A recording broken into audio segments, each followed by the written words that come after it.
আসসালামু আলাইকুম everyone, welcome back to my channel simple cooking recipe.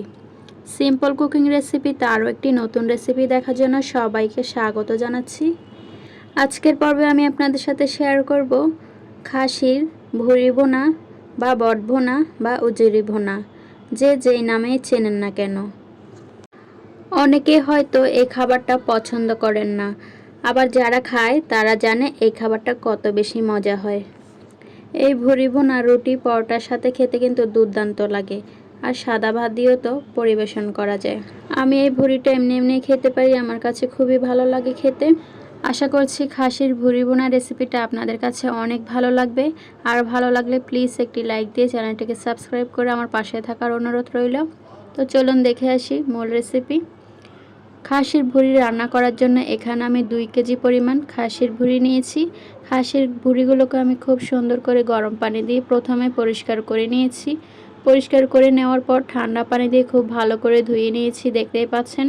এই পর্যায়ে আমি একদম ছোট ছোট সাইজ করে কেটে নিয়েছি। অনেকে এটাকে অনেক রকমভাবে পরিষ্কার করে থাকে, কিন্তু আমি খুবই সহজেভাবে এটাকে পরিষ্কার করে নিয়েছি। গরম পানি দেওয়ার পর কালো যে চামড়াটা থাকে সেটা নিজে নিজেই উঠে গেছে, যেহেতু এটা খাসির ভুঁড়ি। খুব সহজে ইজিলিভাবে এটা পরিষ্কার করা যায়। গরুর ভুঁড়ি পরিষ্কার করতে একটু ঝামেলা আছে, কিন্তু খাসির ভুঁড়ি পরিষ্কার করতে অত একটা ঝামেলা হয়নি। গরম পানিতে কিছুক্ষণ চুবিয়ে রাখার পর ঠান্ডা পানি দিয়ে খুব ভালোভাবে ঘষে পরিষ্কার করে নিলে কালো ময়লাটা উঠে যায়। ভুঁড়িটা আমার খুব সুন্দর পরিষ্কার হয়েছে, দেখতেই পাচ্ছেন। এবার আমি ভুঁড়িটা রান্না করার জন্য চুলায় একটি প্যান বসিয়ে দিলাম। রান্নার জন্য কড়াইতে দিয়ে দিলাম পর্যাপ্ত পরিমাণে সয়াবিন তেল। তেলটা মিডিয়াম আঁচে গরম করে নিয়েছি। তেল যখন গরম হয়ে আসবে এ পর্যায়ে 2টা পেঁয়াজ কুচি দিয়ে দিলাম মাঝারি সাইজের। এই পর্যায়ে পেঁয়াজ কুচিটা নেড়ে ছেড়ে দিয়ে বাদামি রং করে ভেজে নেব। পেঁয়াজটা যাতে একটু তাড়াতাড়ি নরম হয় এজন্য আমি 1 চামচ লবণ দিয়ে দিলাম। লবণ দিয়ে আবারও খুব ভালো করে নেড়ে ছেড়ে দেব। পেঁয়াজের রং যখন বাদামি কালার হয়ে আসবে এ পর্যায়ে আমি একে একে মশলা অ্যাড করতেছি। দিয়ে দিলাম 2 চা চামচ রসুন বাটা, দিয়ে দিলাম 2 চা চামচ আদা বাটা,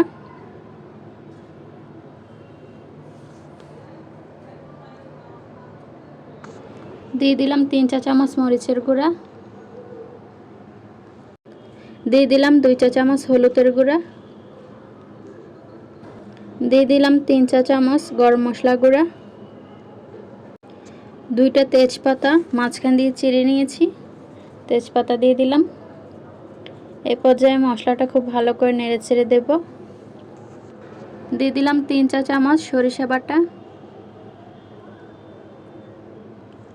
সমস্ত মশলা দেওয়া হয়ে গেলে এ পর্যায়ে সামান্য পানি দিয়ে দিলাম।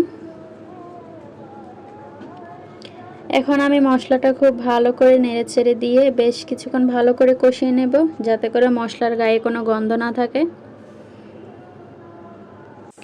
মশলাটা আমার খুব ভালো করে কষানো হয়ে গেছে, দেখতেই পাচ্ছেন মশলার গায়ে থেকে তেল ছেড়ে গেছে। অফ ক্যামেরায় খুব ভালো করে কষিয়ে নিয়েছি বেশ কিছুক্ষণ। মশলা যখন কষানো হয়ে যাবে এই পর্যায়ে আমি সিদ্ধ করে রাখা ভুঁড়িগুলো দিয়ে দিলাম। ভুঁড়িগুলো দেওয়া হয়ে গেলে একটা টমেটো কুচি করে রেখেছিলাম, টমেটো কুচি দিয়ে দিলাম। এই পর্যায়ে ভুঁড়িটা আমি খুব ভালো করে নেড়ে ছেড়ে দেব। ভুঁড়িটা খুব ভালো করে মশলার সাথে নেড়ে ছেড়ে দেওয়ার পর ভুঁড়িটা বেশ কিছুক্ষণ কষিয়ে নেব। ভুঁড়িটা খুব ভালো করে কষাতে হবে সময় নিয়ে। ভুঁড়িটা আমি খুব ভালো করে নেড়ে ছেড়ে দিয়েছি। এ পর্যায়ে ঢাকনা দিয়ে ঢেকে বেশ কিছুক্ষণ ভালো করে কষিয়ে নেব। আপনারাও চেষ্টা করবেন বেশ কিছুক্ষণ সময় নিয়ে ভুঁড়িটাকে কষিয়ে নেওয়ার জন্য। ভুঁড়িটা কিন্তু খুব ভালো করে আমার কষানো হয়ে গেছে, দেখতেই পাচ্ছেন। অফ ক্যামেরায় আমি বেশ কিছুক্ষণ কষিয়েছিলাম। এখন আমি ভুঁড়িটা সিদ্ধ হওয়ার জন্য রান্নার জন্য পানি দিয়ে দিতেছি। পানি দেওয়া হয়ে গেলে ভুঁড়িটা খুব ভালো করে নেড়ে ছেড়ে দেব। ভুঁড়িটা রান্নার জন্য তো ঝোলের পানি দিয়ে দিলাম। ভুঁড়িটা খুব ভালো করে নেড়ে ছেড়ে দিয়েছি। এ পর্যায়ে ঢাকনা দিয়ে ঢেকে দিলাম। বেশ কিছুক্ষণ আমি কুক করে নেব। ফিরে আসছি রান্না হয়ে যাওয়ার পর। 25 থেকে 30 মিনিট পর ফিরে এলাম।